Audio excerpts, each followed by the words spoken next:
He wasn't afraid of dying. He was afraid his kids would forget his face. Visual cue. A man sits alone in dim light, holding a family photo. I looked at the photo, and I couldn't recognize the man staring back. Tired eyes. A belly that spoke of years of excuses. A smile that hid more than it showed. That man was me, David Miller, 37 years old, a father, a husband, and already feeling old before my time. I kept asking myself, is this the memory my kids will hold of me? I felt the answer sting my chest, harder than any weight I had ever carried. This was the moment my story began. Every morning, I would stand in the bathroom, shirt half lifted, stomach spilling forward. I told myself, I'll start tomorrow, but tomorrow never came. My son once asked, Dad, why do you breathe so heavy when you play tag? I laughed it off, but inside, I broke because I knew the truth. I wasn't playing with him. I was slowing him down. The father my kids needed wasn't the one staring back in the mirror. He was still buried, somewhere under the weight of years, and I had to find him again. The change started small. One glass of water before coffee, one walk before work, one choice before excuses. At first, it felt meaningless. No one noticed. The mirror barely changed, but my kids did. They saw me leave the house earlier. They saw me sweat, and one night, my daughter whispered, Daddy, you're strong. Those 3 words were worth more than any scale,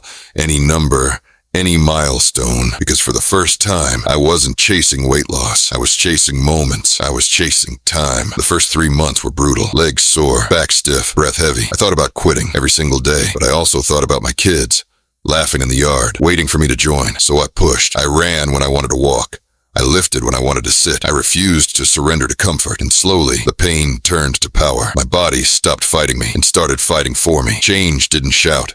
It whispered, and I had to listen. One breath at a time. By month 6, the mirror spoke louder. Lines in my face sharpened. The belly softened. Clothes fit different, but the real difference was in the moments no one saw, like carrying groceries up the stairs without gasping, like hugging my wife without feeling ashamed, like laughing without holding my breath. It wasn't weight I was losing. It was years of regret, melting off one layer at a time. And in those private victories, I found my fuel, because change isn't made in public, it's made in silence, in sweat and sacrifice. By month 9, I pushed harder. Early mornings became longer runs, push-ups on the garage floor, sit-ups in the living room, weights that left my arms trembling. Neighbors started noticing. You look younger, one said. I laughed, but inside I thought, I'm not chasing youth. I'm chasing time. At night, my kids begged, Daddy, carry us both upstairs. And I did, step after step. No gasps, no collapse, only strength. That moment mattered more than any mirror, any praise, because my kids weren't watching me lose weight. They were watching me gain life. Then came the scare. One afternoon, sharp pain hit my chest mid-run. Fear froze me. I sat on the curb, clutching my shirt, panic rising. A neighbor rushed over. Minutes passed, and the pain faded. It wasn't my heart.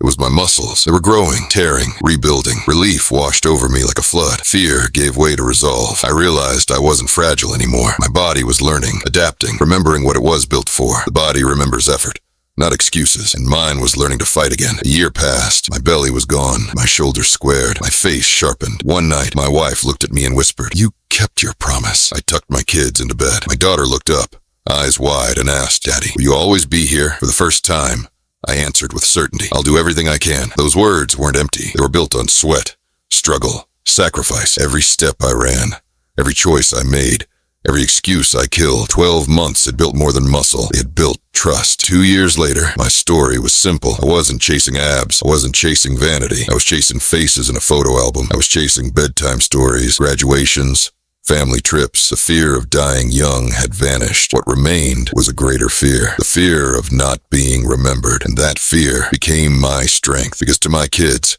I wasn't just a father. I was proof. Proof that change is possible. Even late, even hard, even painful. And that truth begins in one place. Feet. Soft pause. True change begins within.